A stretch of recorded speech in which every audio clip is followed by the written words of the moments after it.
신앙생활을 하다 보면 성도님들이나 학생들이 종종 하는 몇 가지 질문이 있습니다.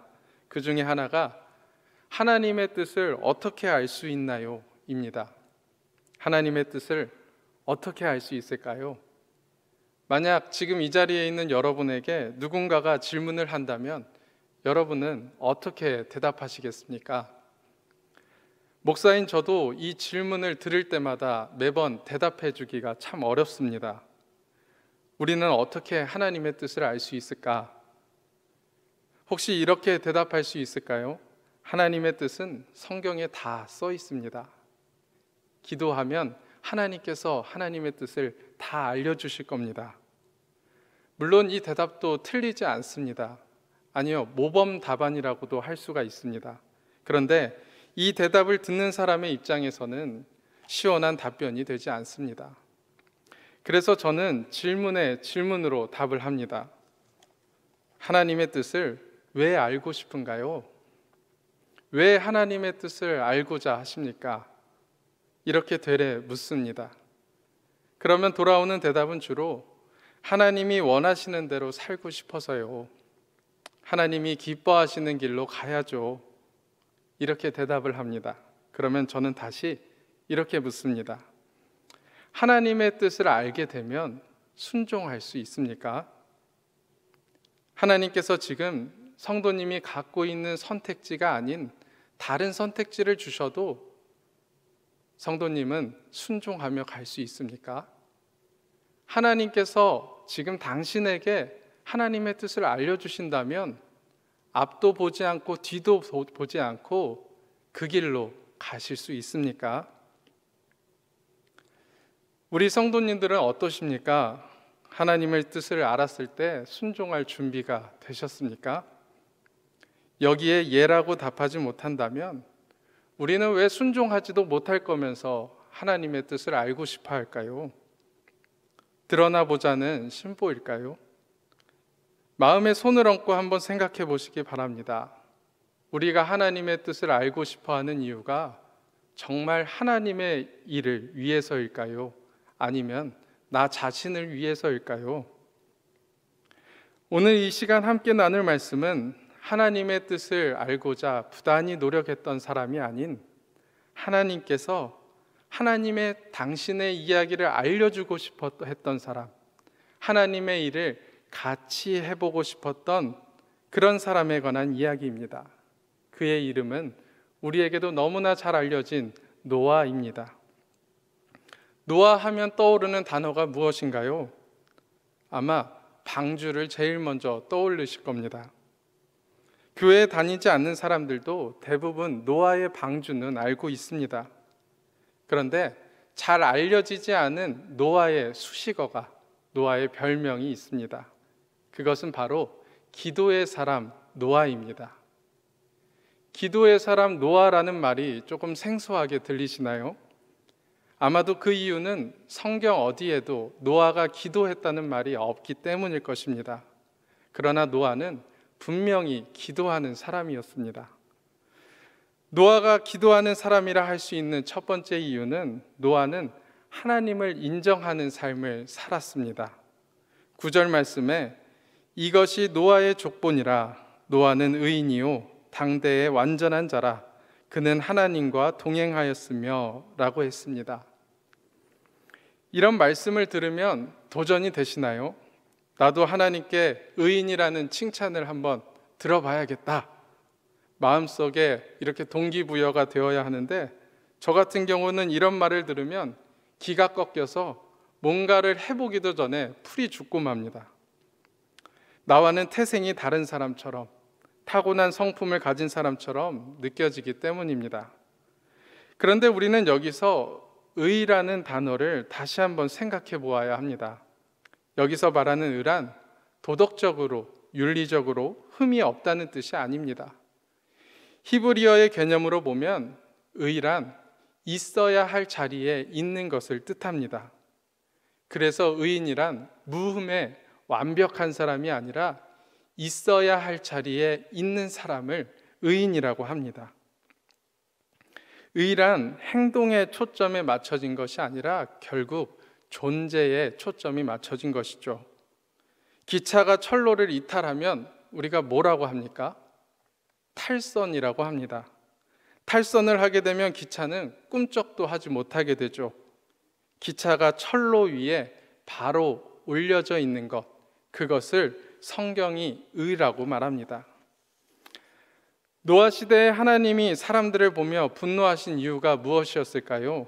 5절 말씀에 사람의 죄악이 세상에 가득 찼다고 말합니다. 그렇다면 사람들이 저지른 악함이 무엇이었을까요?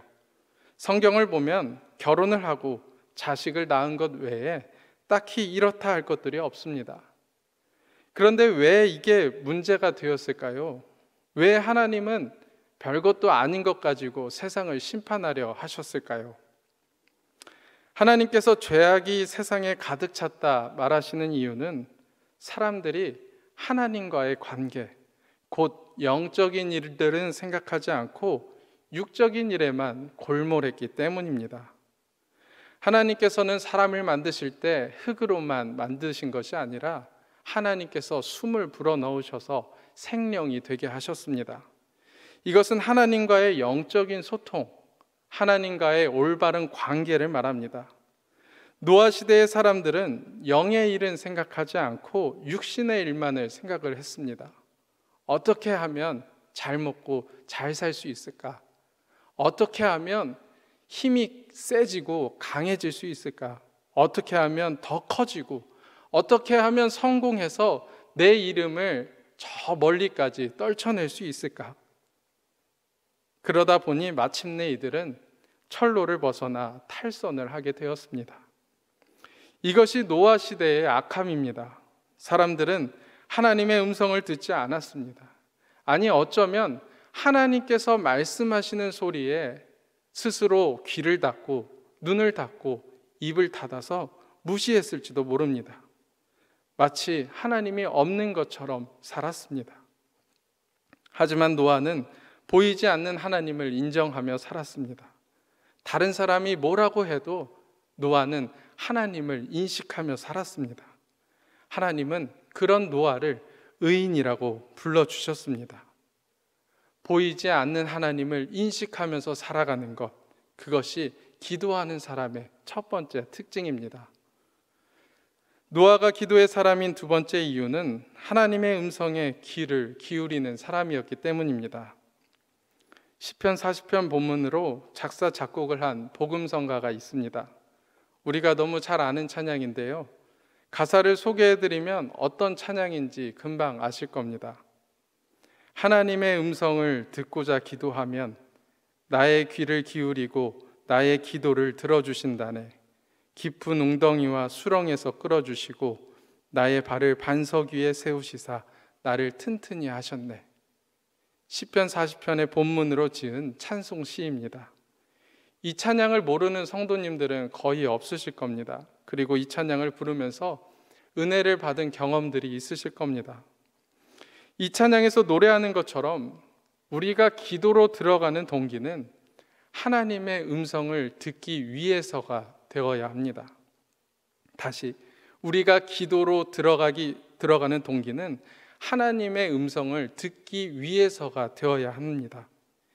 이 당연한 말을 왜 반복해서 말씀을 드리냐면 이 말이 중요하기 때문입니다.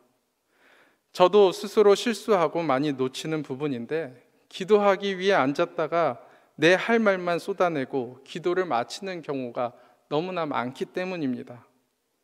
내가 하고 싶은 말만 하나님께 쏘아붙이고 그것으로 나는 오늘 기도를 다 했어 라고 스스로 만족하는 것, 물론 그렇게 하는 것이 기도를 아예 안 하는 것보다는 낫지만, 그렇게 기도를 하기에는 기도를 통해서 얻을 수 있는 기쁨, 기도를 통해서 얻을 수 있는 은혜, 기도를 통해서 얻을 수 있는 말할 수 없는 여러 가지의 것들을 누릴 수 없는 것이 너무 안타깝기 때문입니다.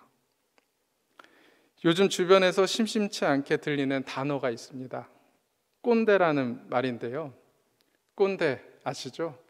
혹시 주변에서 나를 꼰대라고 부르는 사람이 있습니까?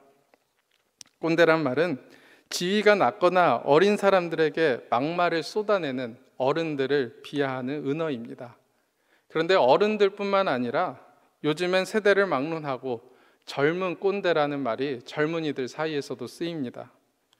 심지어 내가 꼰대인지 아닌지 알아볼 수 있는 테스트도 생겼습니다. 이름하여 나는 꼰대일까? 꼰대 테스트인데요. 15가지 문항이 있는데 3가지 질문만 소개를 해드리겠습니다. 나는 과연 이 3가지 질문 중에 몇 개나 해당되는지 한번 속으로 생각해 보시기 바랍니다. 첫 번째, 나는 습관적으로 요즘 젊은 애들은 이라는 말을 한다. 두 번째, 젊은이들이 힘들어하면 그래도 옛날에 비해 요즘은 많이 좋아졌어 라고 한다. 세 번째, 한번 솔직히 말해봐 라고 얘기해놓고 솔직하게 말하면 기분이 몹시 나쁘다. 여러분들은 이 중에서 몇 가지나 해당되십니까? 저는 15문항을 다 해봤는데요. 그 결과가 교장 선생님급 꼰대가 나왔습니다. 정말 인정하지 못할 결과가 나왔는데요. 어이가 없어서 창을 닫으려고 하니까 창 화면에 문구가 하나 뜹니다. 이 결과를 인정하지 못하면 당신은 뼛속까지 꼰대입니다. 꼰대의 특징은 자기 중심적입니다. 자기 말이 다 옳다고 생각하고 자기 경험이 전부인 것처럼 얘기를 하죠. 그래서 말이 통하지 않습니다. 말이 통하지 않는 사람과 대화하는 것은 굉장히 어려운 일입니다. 관계 맺는 것도 꺼려지게 됩니다. 하나님께서도요, 말이 통하는 사람과 이야기하기를 원하십니다. 엘리 제사장 시대에 왜 하나님께서는 엘리 제사장을 놔두고 어린 사무엘을 불러 말씀하셨을까요? 사울이 이스라엘의 왕이었을 때 왜 하나님께서는 사울에게 말씀하시지 않고 다윗을 불러 말씀하셨을까요? 하나님도 말이 통하는 자에게 말씀하시기를 원하십니다. 즉 하나님께서는 아무에게나 하나님의 음성을 들려주시지 않습니다. 하나님의 음성을 들을 준비가 되어 있는 사람에게 하나님은 말씀을 하십니다. 노아는 철저하게 하나님의 음성을 듣기를 기도했습니다. 홍수의 사건이 끝나 정착할 때까지 노아가 한 말은 창세기 본문에서 찾기 어렵습니다. 연극이나 영화로 따지면 노아의 대사는 하나도 없는 것입니다. 오직 하나님만 말씀하시고 노아는 듣기만 했습니다. 창세기 6장 22절은 말합니다. 노아가 그와 같이 하여 하나님이 자기에게 명하신 대로 다 준행하였더라. 창세기 7장 5절, 노아가 여호와께서 자기에게 명하신 대로 다 준행하였더라. 방주를 만들어라. 재료는 이것을 써라. 크기는 이렇게 만들어라. 방주로 들어가라. 이제 방주에서 나와라. 하나님이 말씀하실 때마다 성경은 노아가 말씀하신 대로 행하였다라는 얘기밖에 없습니다. 하나님, 왜 그렇게 해야 합니까? 하나님, 왜 저 혼자 이 큰 방주를 지어야 되나요? 어떠한 말도 없이, 대꾸도 없이 노아는 하나님의 음성을 듣고 하나님께서 말씀하신 대로 행하였습니다. 노아가 도덕적으로 윤리적으로 완벽한 사람이었기 때문에, 노아가 언변이 좋고 능력이 있고 리더십이 있었기 때문에 그가 당대의 완전한 자가 아니라 하나님의 음성을 듣고 그 부르심에 순종했기에 하나님께서는 노아를 당대의 완전한 자라고 불러주셨습니다. 노아가 기도하는 사람이라 할 수 있는 세 번째 이유는 그가 하나님과 동행하는 자였기 때문입니다. 동행이란 함께 하는 것입니다. 같은 곳을 바라보고 같은 생각을 하며 보폭을 맞추어 걸어가는 것입니다. 하나님은 종종 상식 밖의 일들을 우리에게 요구하실 때가 있습니다. 그럴 때 하나님을 믿지 않는 사람들은 무슨 비가 오냐며 배를 왜 산 위에 만드냐며 조롱하고 비난할 수 있습니다. 그래서 기도하는 사람이 살아가는 삶은 결코 쉽지 않습니다. 예수님께서도 그 삶이 얼마나 고단한지 산상수훈을 통해서 말씀하셨습니다. 좁은 문으로 들어가라. 좁은 길로 걸어가라. 그러나 그 길은 생명으로 인도하는 문은 좁고 길이 협착하여 찾는 자가 적음이라. 예수님은 그리스도인의 삶을 좁은 문, 좁은 길, 험한 길이라고 말씀하셨습니다. 이런 삶을 누가 좋아할까요? 그래서 그 길을 찾는 사람은 적다고 말씀하셨습니다. 이 본문이 마태복음 7장 13절부터 14절까지입니다. 그런데 바로 앞인 마태복음 7장 7절부터 12절까지를 보면 예수님께서 무엇에 대해 말씀하셨는지 아십니까? 기도에 관한 말씀을 하십니다. 그리스도인들이 살아가야 할 좁은 문, 좁은 길을 말씀하시기 전에 예수님께서는 기도에 대해 먼저 얘기해 주셨습니다. 구하라, 그리하면 너희에게 주실 것이요. 찾으라, 그리하면 찾아낼 것이요. 문을 두드리라, 그리하면 너희에게 열릴 것이니 구하는 이마다 받을 것이요. 찾는 이는 찾아낼 것이요. 두드리는 이에게는 열릴 것이니라. 아멘. 구하라, 찾으라, 두드리라. 예수님께서 기도에 대한 말씀을 하신 후에 그리스도인의 삶에 대해서 말씀하셨습니다. 그 삶은 좁은 문, 좁은 길을 걷는 것과 같다고. 그러나 기도는 내가 감당하기에 벅찬 모든 것들을 감당해낼 수 있는 능력이 있다고 먼저 말씀해 주셨습니다. 우리는 때로 착각합니다. 내가 하나님과 동행하고 있다고 착각을 합니다. 그런데 동행은 빠르고 힘이 센 사람이 그렇지 못한 사람에게 맞춰주는 것이 바로 동행입니다. 동행이란 것은 내가 하나님께 맞추어 가는 것이 아니라 하나님께서 나에게 맞추어 주셨을 때 가능한 일이라는 것이죠. 이것은 굉장히 중요한 영적인 원리를 담고 있습니다. 노아가 의인이고 당대의 완전한 자이며 하나님과 동행하는 자라면 노아 자체가 위대해 보일 수 있습니다. 대단한 사람처럼, 성인처럼 보일 수 있습니다. 그런데 오늘 본문 8절에 보면 노아는 의인이고 완전한 자고 하나님과 동행하는 자이기 전에 하나님께 은혜를 받은 자다라고 성경은 말하고 있습니다. 노아가 의인이 될 수 있었던 것은 하나님께 은혜를 받았기 때문입니다. 노아가 당대의 완전한 자가 될 수 있었던 것은 하나님께 먼저 은혜를 받았기 때문입니다. 노아가 하나님과 동행할 수 있었던 것도 하나님께 은혜를 먼저 받았기 때문입니다. 먼저 하나님께 은혜를 받았기 때문에 노아에게 이 모든 일들이 가능했습니다. 도림의 성도 여러분, 우리는 먼저 하나님께로부터 받은 은혜를 기억해야 합니다. 하나님께로부터 부르심을 받은 은혜, 하나님의 자녀로 택하심을 받은 은혜, 하나님으로부터 무한한 사랑과 자비를 경험하고 있는 은혜, 하나님께 지금도 쓰임받을 수 있다는 은혜, 오늘 기도하실 때에 그 은혜를 다시 한번 깨닫게 되는 시간이 되시길 바랍니다. 신앙생활을 하면서 제일 답답한 사람은 기도할 때와 기도가 끝난 후 눈을 떴을 때 다른 사람입니다. 기도할 땐 그렇게 뜨겁게 기도하는 사람이 눈을 뜬 후에는 세상의 말에 귀를 기울이고 세상 사람들을 따라가는 것입니다. 이것은 기도가 아닙니다. 이것은 신앙이 아닙니다. 진짜 기도는 눈을 감고 있을 때가 아니라 눈을 떴을 때 우리가 어떻게 살아가느냐에 따라서 판결이 납니다.